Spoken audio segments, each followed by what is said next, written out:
What is something insignificant that you passionately hate? When the audio and the video don't sync up by more than half a second. Edit, didn't expect this to blow up as much as it did. Even a tenth of a second, really. It only takes a tiny discrepancy for the brain to freak out that something's not right. That shark fin-shaped spot on my windshield that my wipers can't reach. You should invent a horizontal wiper that goes back and forth on a track. I was thinking about ones that would move in an elliptical motion rather than the radial arc. Back in the day, my mom had a 525i from either '03 or '05, and it did exactly that and had no shark fin left over. Blew my mind as a kid. Ah, the wiper Bermuda Triangle. Putting on the brights to compensate for a dead headlight. Or people who just use the brights all the time and are inconsiderate of other drivers. Oh. And those newer headlights that are blue tinted, don't know what they are called, and are stupid bright. I have chronic migraines and that crap gives me one every damn time. I'm not 100% sure, but those might be called xenon headlights. In these unprecedented times, now more than ever, we would like to tell you that we care, but not enough to provide benefits or a living wage. Just know that we're all in this together. Buy a Toyota. Happy Honda Days. Merry Chrysler. We're all in this together. This is the one that pisses me off because from my perspective, we totally aren't. If this were a shark attack, the rich would be in a yacht, the middle class would have a rowboat, and the poor would be on a little dinghy with holes in the bottom. Wait, why do poor people get a boat? How are my sharks supposed to eat? Where the poem by a high school English teacher is called First Lines of Emails I Have Received from Corporations During the Pandemic, or some such? I haven't seen this but would love to if you think of the name. I'm an English teacher myself and also dislike all these phrases. My personal pet peeve being the new normal. Not original post, but this is the one. Just scroll to the embedded tweet midway through the article, web link. Out of an abundance of caution. When you are going to walk through a door and your shirt or backpack gets stuck on the handle. Or when the earphone's cord gets caught as you're walking by and they get violently yanked out. Fills me with irrational rage every single time. People who try to get on the elevator before letting people off. Or onto the bus before letting people off. Or the train.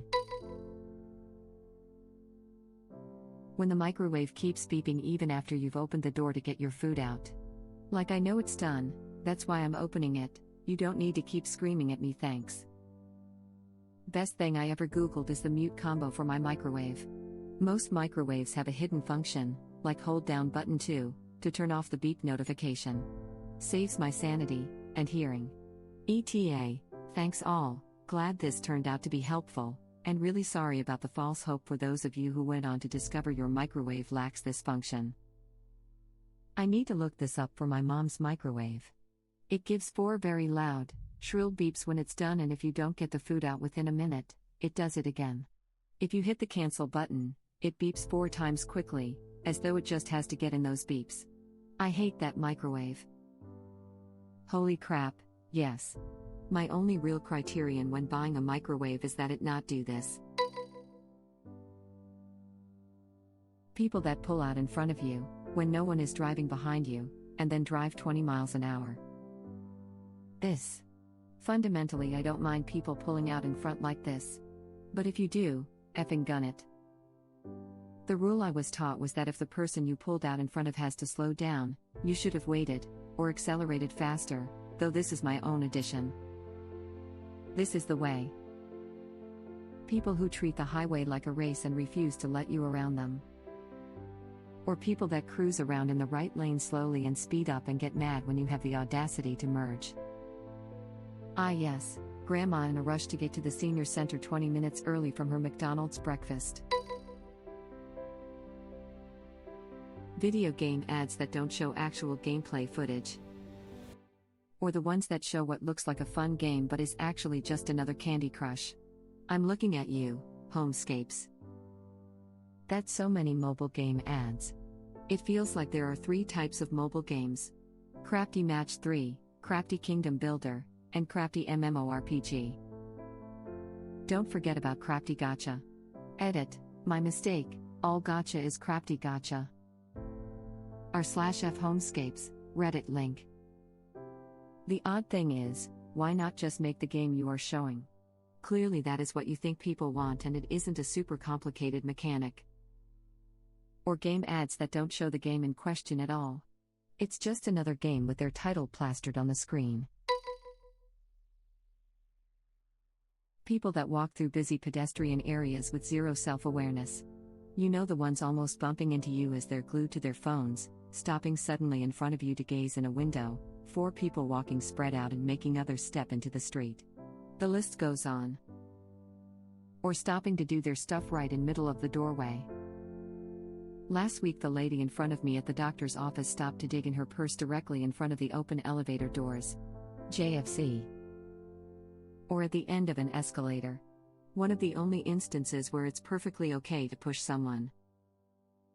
A couple of weeks ago at Costco there was a big family just meandering up and down the aisles, blocking the whole giant aisle. Even though I was walking twice as fast, somehow I just kept running into them in every aisle where I needed something. I guess when everything else is closed and the weather sucks, milling around in Costco is considered a family outing. I had the same in the supermarket yesterday. People seem to be so self-absorbed. There was one woman with about 4 kids, blocking the aisle while she was texting on her phone, kids running all around, creating a bottleneck. Never mind social distancing. And somehow everywhere I went she was there again on her bloody phone. I don't understand how people can be so unaware in a city. Like, effing move, dude. Do your thing, but do it way the F other there, not in the middle of a sidewalk. The people who step off an escalator and just stand there suck so much. People who stand in a 30-minute line, but wait until they get to the register to look at the menu. Mine is kind of like this. Why doesn't a drive-thru have 2 menus? I hate how I'm waiting behind another car for 5 minutes and can't see the menu, then when I pull up and can finally see the menu they ask me what I want right away. The local Jack in the Box has a double menu set up in the drive-thru. The first menu is exactly 1 car length in front of the actual ordering menu. It's lovely. I worked at Jack in the Box for 2.5 years and I loved that we had the 2 menu boards. But it made it even more frustrating when people pulled up to the intercom and then made me wait 2 minutes before giving me their order. Something people that have never worked fast food might not know is we have 3 minutes from the time they pull up to the intercom until they pull away with their food, otherwise we're in the red and can be written up. I keep a small pair of binoculars in my vehicle to view the menu board from afar. You should get some opera glasses to look classier. It's an intentional marketing strategy designed to pressure you into buying whatever items are prominently displayed on the menu. It's crafty, and the only way to avoid punishing either the customer or the entry-level employee taking the order is to decide what you want to order in advance. Preferably not something prominently advertised if you want to communicate to the marketing people that it's not working on you. I used to deliver food and people would come to the door shocked that I was standing there with food and they needed to pay. This just reminded me of an infuriating event that took place yesterday. Sitting at a red light, and this particular one takes forever. At the light is a beggar. Second car behind the light waits until it turns green to start fumbling around in her pocketbook to give him some cash. Finally finds it and hands it to him as the light is turning from green to yellow. Then drives off as it turns from yellow to red, leaving all the cars behind her, me included, waiting another cycle. Why oh why couldn't she just have given him cash when she was stopped right near him for 4 minutes? Yes, but I hate those menus that most fast food joints now have that keep changing. So if you are looking for something specific, you might have to stand there and wait for it to cycle to the right screen again. It's usually not a problem when the line is long enough, but if there's just 1 to 2 people in front of you, and they are quick, yeah, I'll have to wait and see until my menu item comes up. I don't eat fast food often, so I have no idea where it might be even. Is it the value menu? Wait, where is the value menu even? They like to hide that damn thing. So yeah man, I am with you. But fast food joints make it annoying to order these days, unless you're a regular and know exactly what they have. Yes, I can use one of those machines to order, sure. Is it weird that I prefer talking to a person? Back in the day, this was easy. You show up, you look at the menu, and you see everything they have. Takes 5 to 10 seconds max to find what you want and you go ahead and order. These days you have to stand there like an idiot and try to see everything before the screen changes. So yes, I try to know exactly what I want when it's my time to order. But these jackasses don't make it easy. Or get their payment method out. Did you think it was going to be free? Like back in the day when checks were more of a thing. They'd wait until the cashier was fully done to find their checkbook, then have to ask the date, then fill it out and sign it and all. You knew you were going to pay with a check. You should have had it out, had the date filled out, had your signature filled in and just been waiting for the total to finish it. You know that little bit of soda at the bottom of the can that you can never reach? Edit. This is my absolute greatest pet peeve. Thank you for everyone who agrees with me. But if something knocks over the can, it will magically be able to spill out. Yet when I snap my spine into 20 different pieces bending over backwards for that little sip, it won't even go near the exit of the can. People who watch TV or movies on their phone, without headphones in the break room. Edit. Thanks for the awards. I've been through it at, albeit not super pricey, seated restaurant, where the table to my immediate left and right are playing videos on their phones full volume. One was the raucous laugh track after every literal sentence insanity of 2.5 Men, the other was a revolving set of internet fail clips. Completely ruined my meal, and because no one else seemed bothered, I endured it in silence. We've asked to move in a restaurant before. Someone was letting a full volume tablet babysit their kid at a table adjacent. The staff seemed a little put out, until we said we'd be happy if they asked the other table to turn the tablet down. They moved us happily and quickly instead. Edit. Since I've upset a lot of parents, I want to reiterate that it was a tablet at max volume in an upscale restaurant where we paid $50 a head for a romantic date night. We were never rude, never called out the parents, just asked to be distanced. We could still hear it clear across the restaurant, but it was less intense. Other patrons asked to move after us. We thanked our server and tipped extra. My wife and I were out to breakfast one morning and a lady came in with 2 kids and sat near us. They were probably about age 2 and 5 or so. Well, she immediately gives a tablet to one kid and her phone to the other while she reads the menu. Super loud videos and games start up and I'm immediately annoyed. Then the husband/boyfriend/dad whatever walks in a minute or two later and sits down, grabs both devices and turns them way down, looks at her and says aggressively, "What is wrong you? We're in a restaurant, that was so rude." Then he leaned over towards us and apologized for the noise. Then I felt really bad because watching their dynamic during our meal made me think that he did all the parenting and she just ignored him and the kids. Or, having a phone conversation on speakerphone while eating. A coworker does this every day, and at some point in the conversation, her daughter banshee wails.